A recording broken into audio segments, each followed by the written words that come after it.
जय हिंद एवरीवन। आज हम लोग डिस्कस करने वाले हैं how to manage CDS and CGL. ठीक है। अगर आप लोग प्रिपेयर कर रहे हो, किसी गवर्नमेंट एग्जाम की तैयारी कर रहे हो, तो आप लोगों को पता होना चाहिए कि यार हाँ, सीडीएस एक एग्जाम है जिसके अंदर बहुत ज़्यादा अनप्रिडिक्टेबिलिटी है। ठीक है। क्योंकि जब हम बात करेंगे कि एग्जाम को लेकर, सीडीएस के एग्जाम में आप लोगों को एसएसबी देखने को मिलता है, और ऐसे तीन मेजर सब्जेक्ट हैं जिसकी वजह से एग्जाम बहुत ज़्यादा वेरी करता है। जीएस हुआ, इंग्लिश हुआ, कई बहुत बार होता है कि इंग्लिश बहुत टफ आ जाता है, कई बार होता है कि जीएस टफ आ जाता है, और कई बार होता है कि मैथ्स टफ आ जाता है। तो इस अनप्रिडिक्टेबिलिटी को देखते हुए और एसएसबी की अनप्रिडिक्टेबिलिटी को देखते हुए आप लोगों के पास एक प्लान बी होना बहुत इंपॉर्टेंट है। और मेरे हिसाब से अगर आप लोग सीडीएस की प्रिपरेशन कर रहे हो तो आपके लिए जो सबसे अच्छा प्लान भी है वो है एसएससी सीजीएल। ठीक है। काफी लोगों को लगेगा कि भैया डिफरेंट है, बट आई फील मैंने ये एग्जाम क्लियर किया है और मैंने सीजीएल के लिए कोई पर्टिकुलर प्रिपरेशन नहीं करी। मैं भी आप लोगों की तरह एक डिफेंस एस्पिरेंट हूँ, और मैंने सीजीएल को थोड़ी बहुत मेहनत करके सीजीएल क्लियर किया है, और I am selected through CGL 2025। ठीक है। तो मुझे लगता है कि सीडीएस और सीजीएल ऐसे एग्जाम है जो एक साथ आप लोग मेंटेन कर सकते हो। होता है कई बच्चों के साथ, मैं बोलता हूँ कि आप लोगों के पास सीडीएस के साथ कोई प्लान बी होना चाहिए। कुछ लोगों के लिए प्लान बी यूपीएससी सीएपीएफ है जिनको मैथ में दिक्कत है वो लोग सीएपीएफ की तरफ जाते हैं, और जिनको लगता है कि भैया मैं मैथ्स और रीजनिंग में थोड़ा सा स्ट्रॉन्ग हूँ, तो मुझे लगता है कि आप लोगों के लिए सबसे कंफर्टेबल जोन है वो है एसएससी सीजीएल। मैं आप लोगों को ये एडवाइस करूंगा, आप लोग एक बार अच्छे से तैयारी कर लो, एक जॉब सिक्योरिटी ले लो। फौज में देखो, मैं आप लोगों को क्लियरली आज बता देता हूँ, है ना, I am twice recommended. SSB में आप लोगों को लगता है कि मैं बहुत बड़ा फौज पगलू हूं तो मुझे रिकमेंड कर दिया जाएगा, ऐसा नहीं होता है ना। फौज पगलू रिकमेंड नहीं होते। फौज is looking towards who has someone better planning, better management.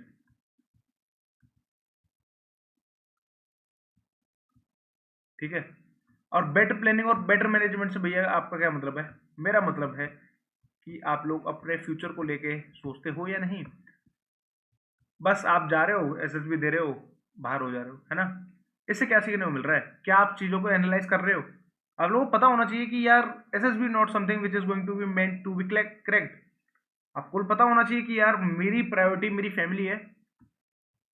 क्या मैं अपनी फैमिली के फ्यूचर को रिस्क में नहीं डाल रहा खाली एसएसबी की प्रिपरेशन करके और ऐसी अपॉर्चुनिटीज को ना देख के? जैसे SSC CGL is one of that opportunity, you are not looking towards it, you should look towards SSC CGL, है ना।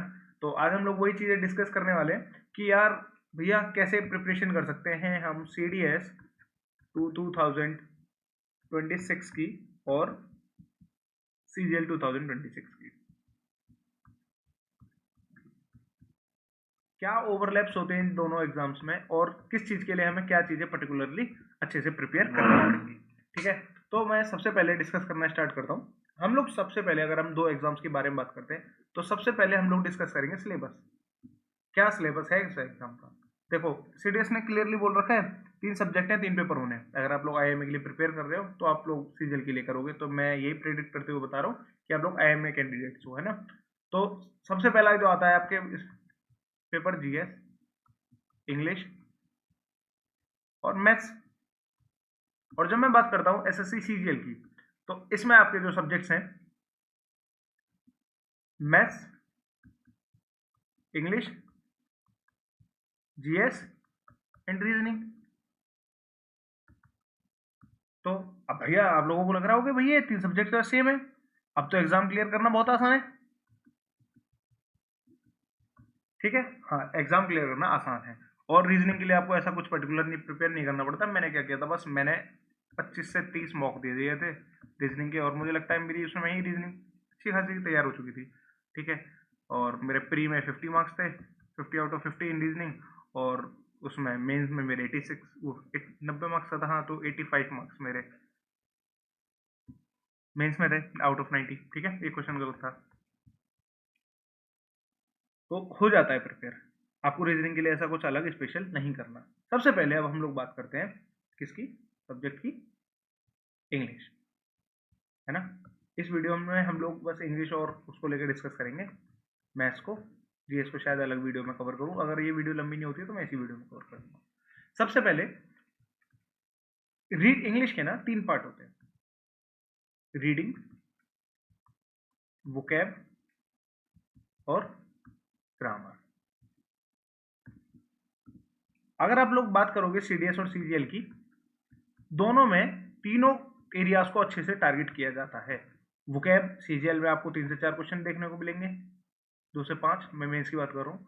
ग्रामर में भी आपको कम से कम 10 से 15 क्वेश्चन देखने को मिलेंगे, और ऐसे ही 7 से 8 क्वेश्चन आप लोगों को मिलेंगे रीडिंग वाले एरिया से, जिसमें आपका कॉम्प्रिहेंशन आ जाता है, जिसमें पीक्यूआरएस आ जाता है, जिसमें एस2 आ जाते हैं। और सीडीएस में तो आप लोगों को पता ही है कि अच्छे खासे क्वेश्चन देखने को मिलते हैं, around 40 question from each section, तो हम लोग उसी हिसाब से प्रिपेयर करेंगे। सबसे पहले हम बात करते हैं रीडिंग सेक्शन की। रीडिंग सेक्शन में जो आपके एरियाज हैं वो S1 S2 S1 SS, PQRS और कॉम्प्रिहेंशन और क्लॉज टेस्ट, ठीक है। तो इन टॉपिक्स को प्रिपेयर करने के लिए मैं सबसे इंपॉर्टेंट आप लोगों को बताऊंगा, आप लोग रीड करना शुरू करो। अच्छा भैया, अब रीडिंग कहां से करेंगे? तो रीडिंग के लिए जो सबसे अच्छे एरियाज हैं मेरे हिसाब से, आप लोग कोई भी बुक जो आपको इंटरेस्टिंग लगे आप रीड कर सकते हो। मैं क्या करता था, मॉडर्न हिस्ट्री की स्पेक्ट्रम नाम से बुक आती है, मॉडर्न हिस्ट्री स्पेक्ट्रम, मैं ऐसे रीड करता था। मतलब बहुत अच्छी लिखी हुई किताबों में से एक है, ये इंग्लिश लैंग्वेज में आप लोगों को मिलेगी, और मैं ऐसे ही रीड करता था। इसका क्या फायदा है भैया, देखो आप लोगों की मॉडर्न हिस्ट्री भी रिवाइज हो रही है, ठीक है। इसका नाम है स्पेक्ट्रम, है ना, स्पेक्ट्रम है बुक का नाम मॉडर्न हिस्ट्री की। आपकी मॉडर्न हिस्ट्री भी पढ़ रहे हो, आप लोगों को पता चल रहा है कि अच्छा ऐसे ऐसे हुआ था, आप लोगों को मॉडर्न हिस्ट्री अलग से नहीं पढ़नी पड़ेगी। उसके अलावा आप लोगों को रीडिंग करने को लिए मिल रहा है, तो आपके दोनों सेक्शन सेट हो रहे हैं। आप लोग थोड़ा बहुत जीएस भी तैयार कर रहे हो और थोड़ा बहुत इंग्लिश भी प्रिपेयर कर रहे हो, ठीक है। अब मैं बात करता हूँ वोकैब की। तो ये हमारा रीडिंग का सेक्शन हो गया। रीडिंग का तो यार देखो सिंपल उसूल है, आप लोगों को रीडिंग करनी पड़ेगी अगर आपको रीडिंग अपनी अच्छी करनी है। तो मैं वोकैब की बात करता हूँ। वोकैब के लिए ना मैंने एक पीडीएफ डाल रखी है, ठीक है, अपने टेलीग्राम चैनल के ऊपर। आप खाली उस वोकैब में से, अब मैं बात करता हूँ उसमें फर्स्ट, देखो पहले 30 सेट दे रखे हैं, आप इन 30 सेट्स को याद कर लो। और उसके अलावा अगर आप लोग एसएससी की तैयारी कर रहे हो तो सीजीएल के उसी उसी पीडीएफ में, है ना, उसी पीडीएफ में लास्ट में सीजीएल के पीवाईक्यूज भी दे रखे हैं। अब आप बस खाली इन दोनों चीजों को तैयार कर लेते हो तो आपका वोकैब का एक भी क्वेश्चन गलत नहीं होगा, आई कैन गारंटी दिस, ठीक है। मेरे तो नहीं हुए, आपको लोगों का भी नहीं गलत होगा। क्या, दोबारा समझ लो, 30 सेट दे रखे हैं स्टार्टिंग में जो आप लोगों को याद करने हैं। हर सेट में 20 से 25 वर्ड्स हैं, आप लोगों को खाली ये याद करने हैं। उसके अलावा आपको जो सीजीएल के पीवाईक्यूज है वो याद करने हैं, वो आप कहीं से भी कर सकते हो, ठीक है। या तो आप इस बुक से कर लेना, या टेक्स्ट बुक से कर लो, या ब्लैक बुक से कर लो, वो आपकी मर्जी है। बट मेरे हिसाब से पीडीएफ बेस्ट है और इससे बाहर क्वेश्चंस नहीं जाते। अब मैं बात करूंगा ग्रामर सेक्शन की। तो ग्रामर के लिए मैंने जो टीचर को फॉलो किया था वो है अमन सर, अमन वशिष्ठ, है ना, जो गगन प्रताप सर के साथ हैं शायद इस टाइम, अमन सर। या आप एक टीचर को और फॉलो कर सकते हो जो मैंने पर्सनली मुझे लगता है कि हाँ उन मैम ने बहुत अच्छा काम कर रखा है, रानी मैम। दोनों की फ्री प्लेलिस्ट इनफ है अगर आप इसी एग्जाम को क्लियर करना चाहते हो, ठीक है। इसका मतलब क्या है कि अगर आप खाली रानी मैम और अमन सर की जो प्लेलिस्ट है ग्रामर की उन्हें कवर कर लेते हो, आपका मोस्टली सेक्शन जो है वो कंप्लीट हो जाएगा। अगर आप लोगों को इनकी प्लेलिस्ट चाहिए तो मैं अमन सर की प्लेलिस्ट अपने टेलीग्राम चैनल पर डाल दूंगा, आप लोग मुझे बता देना अमन सर की इंग्लिश की प्लेलिस्ट जो मैंने फॉलो करी थी अपनी ग्रामर को स्ट्रॉन्ग करने के लिए। उस देखो, अब ये तो था अब तक खाली पढ़ने का काम। अब इंग्लिश में जो सबसे इंपॉर्टेंट है ना, सबसे इंपॉर्टेंट जो है इंग्लिश में वो है प्रैक्टिस। अब प्रैक्टिस के लिए आप क्या कर सकते हो, देखो मुझे नहीं लगता कि आपकी इंग्लिश कभी भी कंप्लीटली प्रिपेयर हो पाएगी। ऐसा कभी नहीं होगा कि आपकी इंग्लिश आज बोलोगे आप भैया अब तो मेरी इंग्लिश कंप्लीटली तैयार है और आज मैं 50 में से 50 ही स्कोर करूंगा और हर बार करूंगा, ऐसा नहीं होने वाला। तो सबसे इंपॉर्टेंट क्या चीज है, प्रैक्टिस। आप लोग टेक्स्ट बुक का सब्सक्रिप्शन ले सकते हो, है ना, टेक्स्ट बुक टेक्स्ट बुक है टेक्स्ट बुक है, मेरे को एग्जैक्टली नहीं याद यार, है ना, क्योंकि मैं तो बस पढ़ाई से मतलब है, मुझे ये चीज़ें याद नहीं रहती थोड़ा सा। उसमें जाओ आप लोग सेक्शनल, हर 2 दिन बाद या 1 दिन बाद सेक्शनल टेक्स्ट देना शुरू करो, है ना। इसमें 25 क्वेश्चन होंगे, आप लोग सेक्शनल टेस्ट डेली दो। अब भैया खाली टेस्ट देने से कुछ हो जाएगा? नहीं होगा। आप खाली टेस्ट दो और उसका एनालिसिस ना करो, नहीं होगा। तो एनालिसिस कैसे करना है? आपको डेली एक रफ रफ नहीं, एक वाइट शीट लेनी है, प्लेन प्लेन वाइट पेपर। अब आपको क्या करना है, इस पर डालना है सेक्शनल टेक्स्ट 1, ठीक है। यहां करो और इसको पेपर को ऐसे डिवाइड कर लो, 12 क्वेश्चन यहां लिखो और 12 क्वेश्चन यहां। और जो क्वेश्चन आप गलत कर रहे हो, है ना, जैसे वोकैब आ गई, एक वोकैब आया, 4th क्वेश्चन डाला वोकैब, और उसका जैसे बड़े में कर लेता हूं। अब यहाँ वोकैब आया, वोकैब लिखा, आपको उसका सिनोनियम लिखने हैं 4 और उसका एंटोनियम लिखना है। अगर आपका ग्रामर का क्वेश्चन गलत हुआ है तो उस ग्रामर के रूल को लिखो यहाँ पर कि इस रूल की वजह से मेरा क्वेश्चन गलत हुआ है और ये चीज मुझे आगे के लिए रिमाइंड रखनी है। ये क्यों बोल रहा हूँ, आप लोग बस टेस्ट तो लगा लेते हो बट उन चीजों को रिवाइज नहीं करते जो आप लोग गलत कर रहे हो, और ऐसे ही आपको हर एक क्वेश्चन के साथ करना है जो आप लोग गलत कर रहे हो, ठीक है।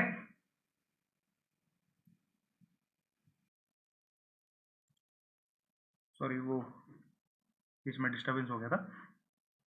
तो समझ में आया कि आप लोगों को डेली बेसिस पे अपनी शीट प्रिपेयर करनी है और इस शीट को रिवाइज करना है हर बार, टेस्ट से पहले, एग्जाम से पहले। ये शीट आपकी रिवीजन शीट होंगी। बोलते हैं ना नोट्स दे दो, नोट्स दे दो, किसी का कोई नोट्स नहीं, आपके काम नहीं आएंगे। आपके काम आएंगी आपकी रिवीजन टेस्ट की जो शीट्स है, ठीक है। अब देखो, हमने इंग्लिश का पूरा फ्रेमवर्क एक बार बता दिया। रीडिंग में आप लोगों को कोई भी बुक पढ़नी है जो आप पढ़ना चाहो, या हो सकता है कि आप लोग न्यूज़पेपर भी रीड कर सकते हो, ठीक है, इंग्लिश का। ये नहीं कि हिंदी से भैया मेरी इंग्लिश अच्छी हो जाएगी क्या, ठीक है। वोकैब के लिए मैंने बता दिया कि मैं आपको पीडीएफ प्रोवाइड कर दूंगा, आप लोग टेलीग्राम चैनल पर जाके देख सकते हो। ग्रामर के लिए अमन सर की जो प्लेलिस्ट है उसको फॉलो करो और ग्रामर के टॉपिक वाइज क्वेश्चन प्रैक्टिस करना शुरू करो। वो कहाँ मिलेंगे, वो मैं आपको ग्रुप में प्रोवाइड कर दूंगा, ठीक है। उसके बाद आपको इंग्लिश की प्रैक्टिस के लिए टेक्स्ट बुक के सेक्शनल टेस्ट देने हैं, ठीक है। इसमें पीवाईक्यूज भी होंगे और जो टेक्स्ट बुक खुद प्रोवाइड करा था वो वाले टेस्ट भी होंगे। पीवाईक्यूज बहुत अच्छे से देने हैं क्योंकि देखो PYQs he at last repeat होने वाले हैं। उसके बाद आपको सेक्शनल टेस्ट की जो प्रैक्टिस रिवीजन शीट है वो तैयार करनी है, हर टेस्ट की एक शीट बनानी है, उसके ऊपर अपनी गलतियां लिखनी है, उसके ऊपर जो आप चीज़ें भूल गए थे या चीज़ें आप रिवाइज करने में दिक्कत हुई या जो चीज़ें आपको नहीं पता चली हैं वो भी आप लोगों को लिखनी है, ठीक है। इंग्लिश का समझ में आ गया। अब आ जाओ मैथ्स पे।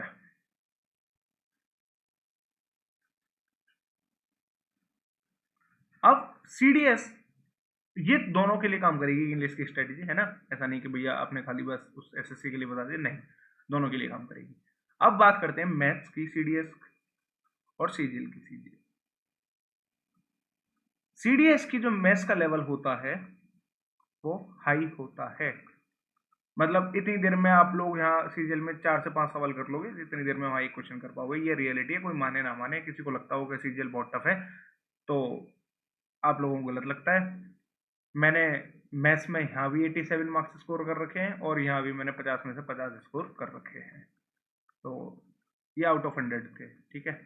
आई नो दोनों एग्जाम्स में बहुत डिफरेंट है और मैथ सच में टफ है सीडीएस की age compare to CGL, but कोई दिक्कत नहीं, हम लोग बात करेंगे कि हम लोगों का प्रिपेयर कैसे करना है। अब मैं बात करूंगा सीडीएस की।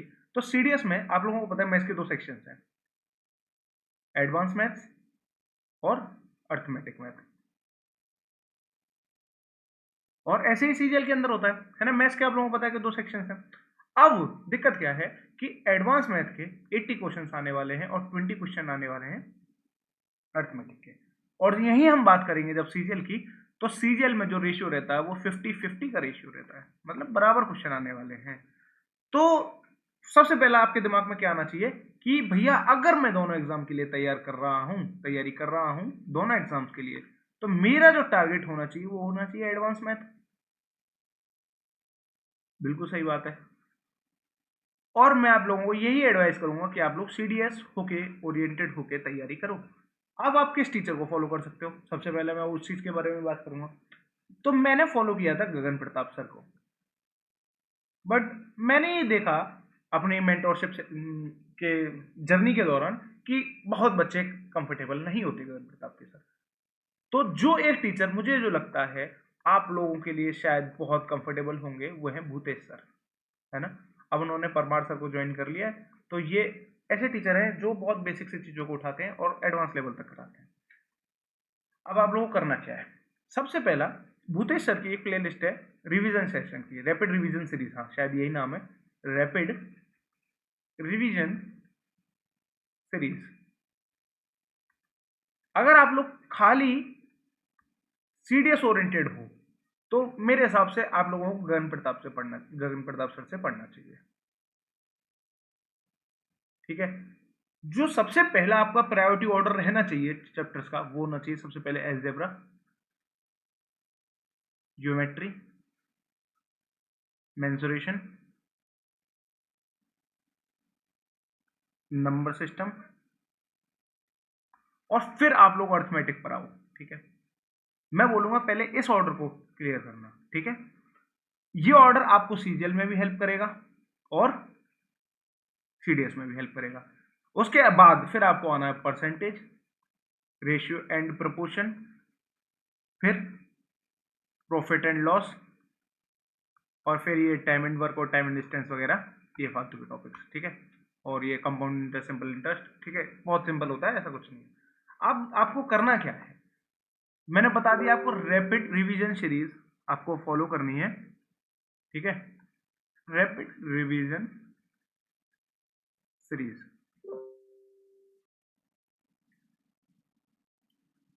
ठीक है।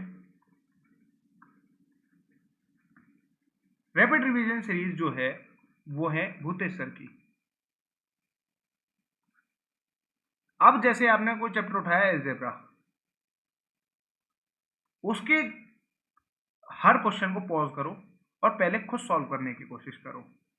अगर आपसे सॉल्व नहीं होता है उसके बाद आप सॉल्यूशन देखो। ये हो गया फर्स्ट स्टेप, ठीक है भैया, मतलब फर्स्ट स्टेप ये तैयारी का पहला फेज है। लोगों को लगता है कि खाली मैंने वीडियो देख पहले सॉल्यूशन देखा और मेरी तैयारी हो गई, बट ऐसे तैयारी नहीं होती, ठीक है। तो जैसे ही आपने सॉल्यूशन देखा, अब आप लोगों को लगा कि हाँ मेरी जो 5 घंटे की 5 आवर्स की जो क्लास थी वो खत्म हो चुकी है, अब मुझे प्रैक्टिस शीट उठानी है। प्रैक्टिस शीट ये कहाँ मिलेगी? अगर आप लोग मुझसे बोलोगे कि भैया हाँ हम लोग अच्छे से प्रिपेयर होकर जेन्युइन होकर तैयारी करेंगे तो मैं प्रैक्टिस शीट आपको प्रोवाइड कर दूंगा। अब ऐसा नहीं है कि मैं खुद ही बनाऊंगा, तो मैंने भी जो टीचर्स की फॉलो करी है वही प्रैक्टिस शीट्स मैं आपको प्रोवाइड कर दूंगा, ठीक है। उसके बाद वो प्रैक्टिस शीट सॉल्व करो, अराउंड 200 से 300 क्वेश्चन, अच्छे क्वेश्चन उस चैप्टर के अलजेब्रा के जैसे आपने सॉल्व किए। उसके बाद एक चैप्टर टेस्ट दे दो टेक्स्ट बुक पे, chapter test on textbook, और आप लोगों का चैप्टर कंप्लीट हो जाएगा। इस तरीके से आपको सारे चैप्टर कंप्लीट करने हैं, और किसी भी चैप्टर को 3 से 4 दिन से ज़्यादा टाइम मत देना, क्योंकि आप लोगों के लिए इतना टाइम है ही नहीं। जल्दी जल्दी सारी चीज़ें कवर करने की कोशिश करो, ठीक है। तो हमारी अब मैथ्स की भी बात हो गई। अब तीसरी बात करेंगे रीजनिंग की। रीजनिंग की मैंने आपको बता दिया। रीजनिंग में आपको बस कुछ नहीं करना है, डेली सुबह उठो, डेली एक सेक्शनल मॉक देना है, ठीक है। एक तो वो जो टेक्स्ट बुक प्रोवाइड करती है, और एक रात को सोने से पहले या मतलब किसी भी टाइम जब आप 8 बजे करीब पढ़ते हो तो एक आपको पीवाईक्यू का मॉक देना है। पीवाईक्यू मॉक किसका? रीजनिंग का। अब जिसको जो टॉपिक गलत हो रहा है, जैसे मान लो कि कुछ लोगों को स्लोगिज्म गलत हो जाता है। अब आप लोग को पता है कि आज मेरा एक मॉक में एक स्लोगिज्म का क्वेश्चन गलत हुआ है। यूट्यूब पर डालो स्लोगिज्म और किसी भी टीचर का नाम, जैसे मैंने पीयूष सर से रीजनिंग पढ़ी है, पीयूष सर, मतलब जो टॉपिक्स मुझे नहीं आते थे तो मैं पीयूष सर को फॉलो करता था, या एक मैथ्स मानिया करके चैनल है, मैं उन भैया को फॉलो करता था। वो बढ़िया आपके जो टॉपिक वीक है ना उनको थोड़ा सा जल्दी से रिवाइज करा देते। तो मान लो स्लोगिज्म आपका वीक है, आपने डाला यूट्यूब पे स्लोगिज्म बाय पीयूष सर या मैथ्स मानिया और उस टॉपिक को कंप्लीट कर लिया। बस ऐसे ही करना है। अगर मान लो आपका ब्लड रिलेशन का क्वेश्चन गलत हो रहा है, ब्लड रिलेशन, अब डालो ब्लड रिलेशन बाय प्यूसर या मैस्मारिया और उस टॉपिक को कंप्लीट करके अपना आगे बढ़ो। बस इतना ही करना होता है रीजनिंग में, से ज़्यादा करने की कुछ मत कोशिश करना कि आप लोगों को लगे मैं हर एक चैप्टर की ढंग से क्लास ले लेता हूँ, यार वो चीज़ें कभी खत्म नहीं होती। ये थोड़ा आईक्यू का सब्जेक्ट होता है, आप लोग अपना आईक्यू डेवलप करने पे कोशिश करो, ना कि क्लासेस लेने पे, ठीक है। अब बात करूंगा मैं जी सी डी एस की, जीएस की, मैं वो जीएस की। तो उस चीज़ को लेके मैं काफ़ी बार डिस्कस कर चुका हूँ, आप लोग इससे पिछली वाली वीडियो देख लेना, आपको वो स्टेप बाय स्टेप पता चल जाएगा कि आप लोगों को सीडीएस के लिए जीएस कैसे प्रिपेयर करनी है। अब मैं यहाँ बात करता हूँ वही, अगर आप सीडीएस और सीजीएल दोनों एग्जाम टारगेट कर रहे हो, तो मुझे लगता है कि अगर आप लोग खाली सीडीएस की अच्छे से प्रिपरेशन कर लेते हो तो आपकी सीडीएस जो सीजीएल की जो जीएस है वो ऑलमोस्ट कवर हो जाती है। तो जो लोग सीजीएल की प्रिपरेशन कर रहे हैं मैं उन लोगों से भी बोलूंगा कि आप लोग प्रीवियस वीडियो देख लो, आप लोगों को आइडिया अच्छा खासा हो जाएगा कि हाँ जीएस कैसे प्रिपेयर करनी होती है, ठीक है। बाकी किसी को कोई डाउट हो आप लोग मुझे टेलीग्राम पे, हमारा टेलीग्राम चैनल जो है वो नीचे डिस्क्रिप्शन में दे रखा है, वहाँ जाके आप मुझे कांटेक्ट कर सकते हो। किसी को कोई प्रॉब्लम हो तो आप लोग डिस्कस कर सकते हो, किसी को लगता है कि भैया क्या तरीका है सीरियल को अच्छे से क्लियर करने का वो भी मैं बता सकता हूँ, ठीक है। तो अपना ध्यान रखो। जय हिंद एवरीवन, थैंक यू,